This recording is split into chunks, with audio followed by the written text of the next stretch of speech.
A very warm welcome to my dear children of class 10. Finally, we have almost come to the end of MOV and we have completed the most climatic scene of Merchant of Venice, and that is the trial scene where we see how Shylock was thrown into the pit, the very pit that he had dug for Antonio. He has fallen into it. He has fallen prey to his own tricks. The tricks and the plan that he was planning to measure and use it against Antonio the Christian, for he was so blinded by his thirst for revenge.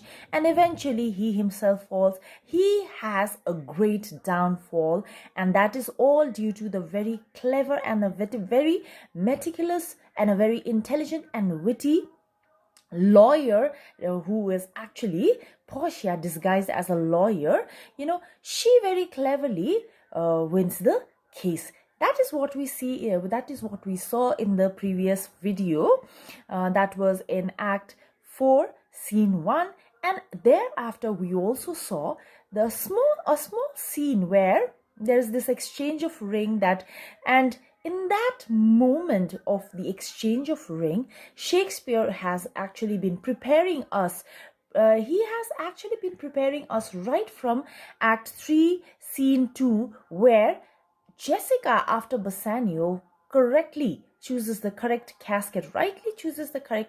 She gives him a ring, telling him, making him take a promise that he shall never ever part away from it. So thereafter, we see, after a very long scene, we see once again the same ring been taken away from these respective men, that is Bassanio and Gratiano, by their respective women disguised as lawyer and clerk. They have already taken the ring away from them, as they wanted it as a reward. So now gradually, Shakespeare is preparing us for this minor subplot that we all have been waiting for, and this minor subplot, which is of great comic element, that contributes as a great comic element to this entire play, that is Merchant of Venice. So now in Act 4, as we completed Act 4, and what we saw in Act 4 was, we saw in Act 4 the elements that was almost threatening to all the romantic elements, because the entire scene was completely dominated by the figure of Shylock. We all already saw that, and we have already bared witness to it. And this act that we shall be dealing with today, that is Act 5, Scene 1, which has the only scene, Act 5, Scene 1 is in fact the only scene and the last scene of this entire drama, Merchant of Venice. So when we deal with this, once again we are brought back to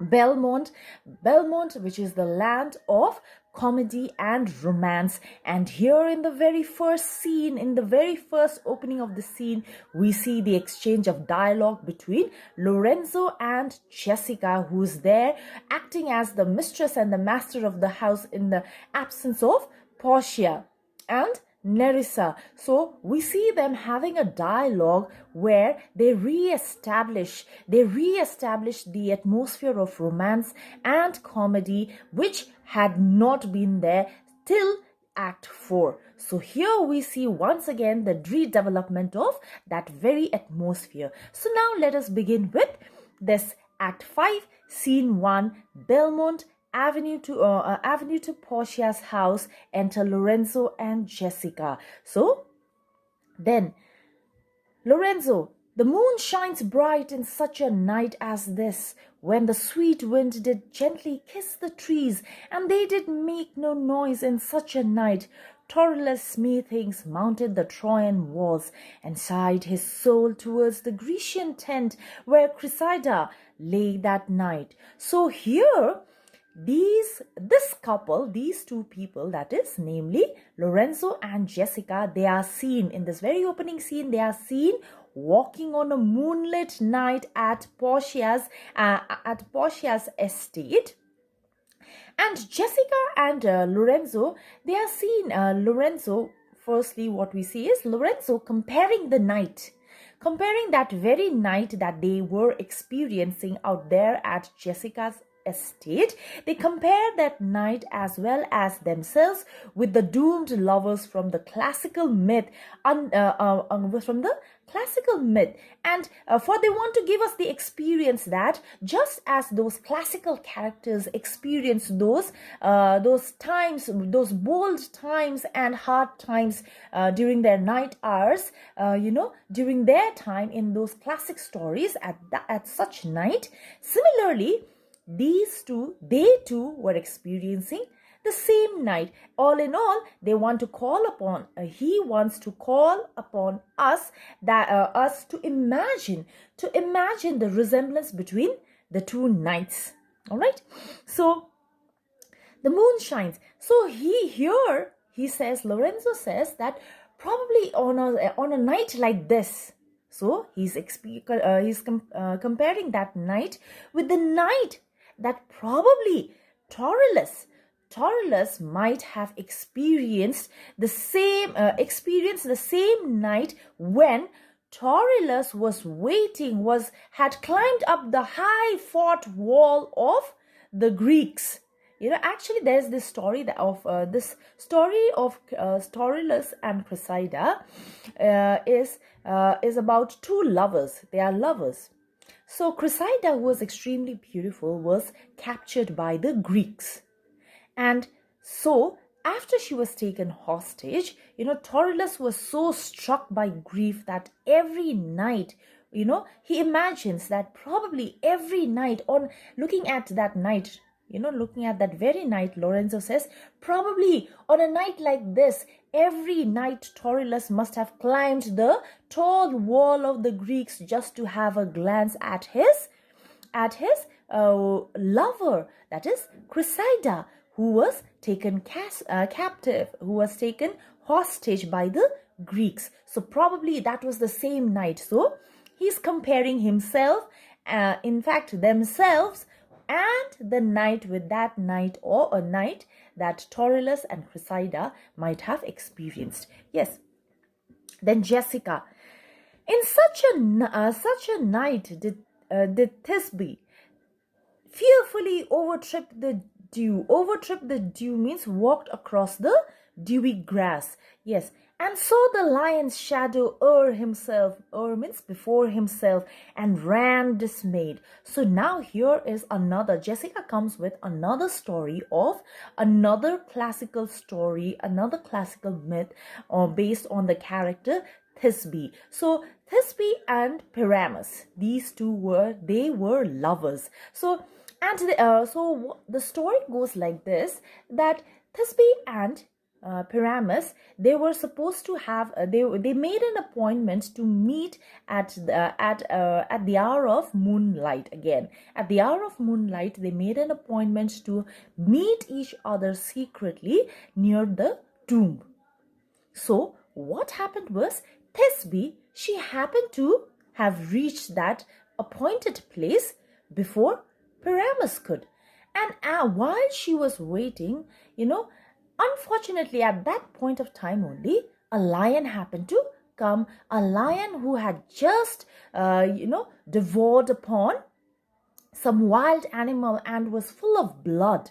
So at that moment only, he appears, and Thisbe, seeing the lion from afar, she quickly runs away, and as she runs away, she leaves behind her cloak. And the lion, what does the lion do? The lion eats the clock, not eats the clock, but he actually takes hold of the clock in his mouth, and he wriggles it and he throws it, and he leaves the tomb. And later when Pyramus arrives, what does Pyramus guess? What does Pyramus imagine finding? The cloak which was stained with blood. Yes, he imagines that some wild animal or the lion probably must have, yes, torn apart his Thisbe. So imagining that it might have that had happened, he completely slays himself, he murders himself, he commits a suicide. And later, after his death, what happens? Thisbe again comes back to the tomb only to find the dead body of her beloved Paramus, and thereafter she too commits suicide, all right, on that very moonlit night. And Jessica says, probably just as that moonlit night that Jessica and Lorenzo were experiencing, probably on such a moonlit night, Thisbe and Paramus must have had such an encounter and such an event and experience on such a moonlit night. So they are again basically comparing themselves as well as the night they were experiencing with those classical myth and the classical character from the stories. Then Lorenzo, in such a night stood Dido with a willow in her hand upon the wild sea bank, and wafted her love, means made a sigh to Aeneas. I shall talk about Aeneas, wait, to come again to Carthage. So what happened out here before I move ahead? This is the story, another classical story of Dido. So Dido was an extremely beautiful queen of Carthage, and Aeneas was a great warrior who had been, on a voyage for a very, very long time, and somehow he happens to land on Carthage. And out there in Carthage, he successfully wins the love of this beautiful queen of Dido. He steals her heart, and he, after a few weeks and probably after a month or two, he leaves Carthage for good, never to return, and that completely leaves Dido heartbroken. So there was this saying that Dido, she died heartbroken, and before she died, she would every time watch towards the sea with a willow in her hand, willow which symbolizes unrecruited love. So she would carry a willow in her hand that was torched, waiting for Aeneas's return. So that was the story. So, and this again happened on a moonlit night, and Lorenzo is once again comparing themselves and the night with the story of Dido and Aeneas, when Dido had experienced the kind of pain on such a moonlit night after the leave of Aeneas. So they are comparing themselves and the night that they were experiencing. So out here, what we see is that their dialogue is actually used to create a general atmosphere of love, love and night and moonlight, and as they do this, as Lorenzo, Jessica, they back and forth, they keep referring and they keep talking about these mythical stories. They establish the tone of the scene, and then Jessica goes ahead. In such a night, Medea gathered the enchanted herbs that did renew old Aeson. So now Medea. Now this is another story, another mythical story. Now we already know of Jason, right? Jason and the golden fleece that we had talked about. Yes. So we already know of that character. So Medea was actually the wife to Jason. And Medea was supposedly, she was educated in terms of the herbs, the enchantment of the herbs. She very well knew about the use of those herbs. So, and then what happened was, in this Aeson was the aged father-in-law of Medea, who was the father of Jason. So what she did was, she helped search those enchanted herbs to feed old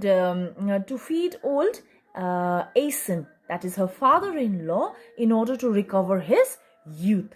So, and she had searched for that enchanted magical herb during night hours, because that was supposed to be found only during such hours. So again, Jessica once again compares herself to media as, and likewise Lorenzo also compares himself to all those characters, as well as to the night, that they were experiencing. So Lorenzo then, he says, in such a night did Jessica steal from the wealthy Jew, and with an unthrifty love means unthrifty lover, he is referring to himself, did run from Venice as far as Belmont. And now very cleverly he turns the story towards their own story of how Jessica on such a moonlit night, and definitely yes, we are aware that during the night hours only they eloped.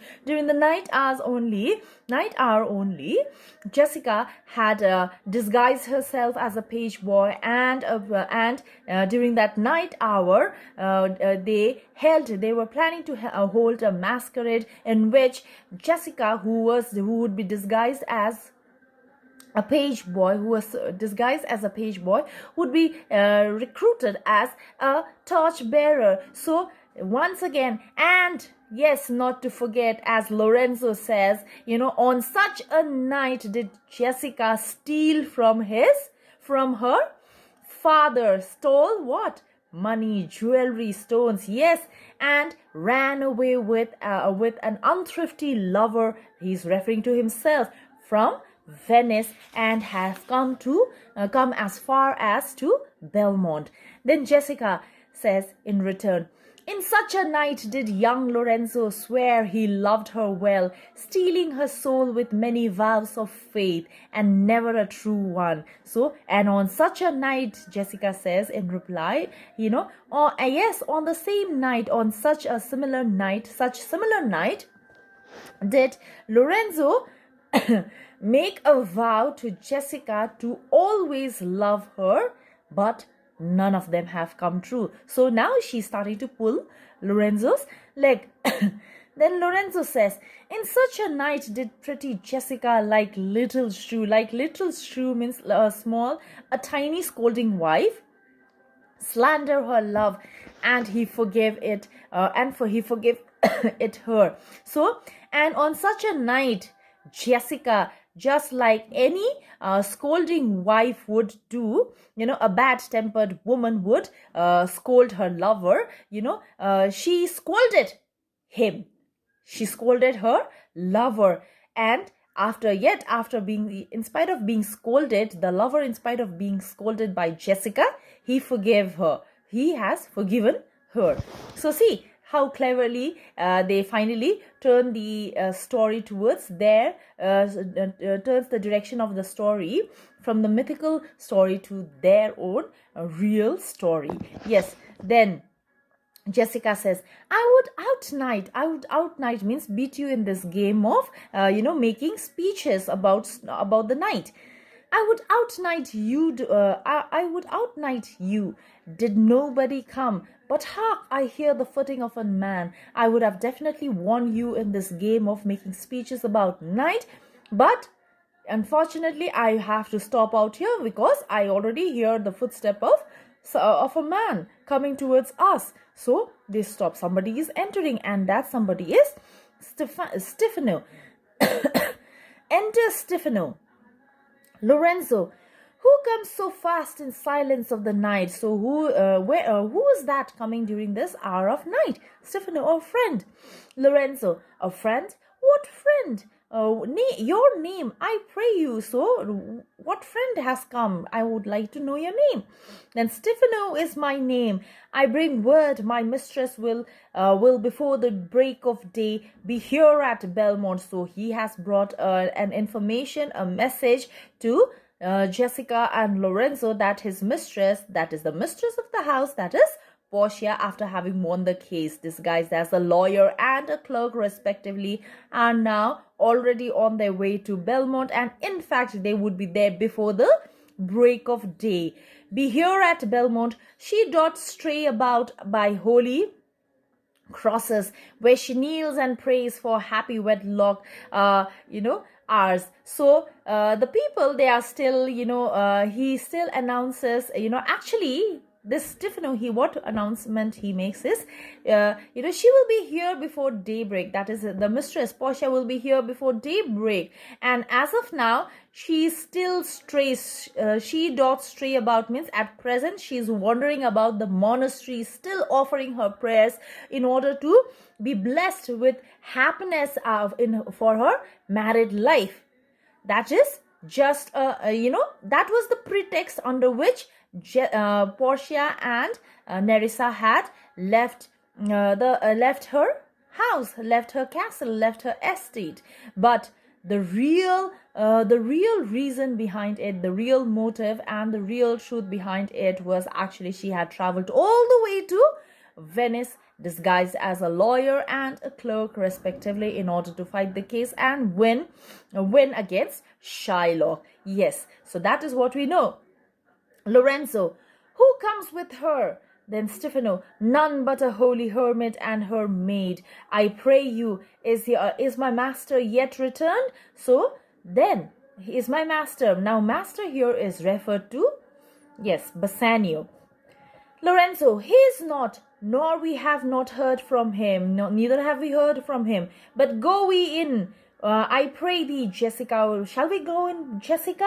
And ceremoniously let us prepare some welcome for the mistress of the house, so that we can prepare to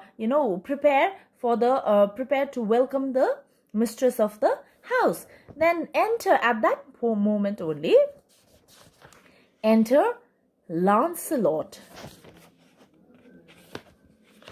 And Lancelot says, Sola, sola, wo-ha-ho, sola, sola. So actually that is a way to say hello, hello, because it was dark out there. Then Lorenzo, who calls? Lancelot, sola, did you see Master Lorenzo? Master Lorenzo, sola, sola. So hello, hello, Master Lorenzo, did you see Master Lorenzo? Actually, it's Lorenzo only who's calling out again. Then Lorenzo says, leave hollowing, that is, stop shouting, man. Here, I'm here. Then Lancelot, Sola, where? Sola, where are you? Then Lorenzo, here. Then Lancelot, tell him there's a post. A post means a messenger come from my master. Now, who is Lancelot's master?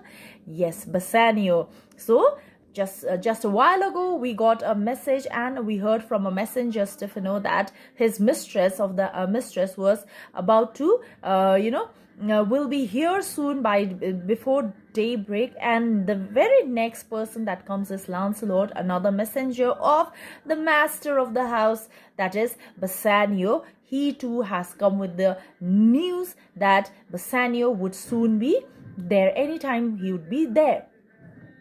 To tell him there's a post come from my master with his horn full of good news. He has so many good news to share, and that good news is the success of their case, where he was successfully able to,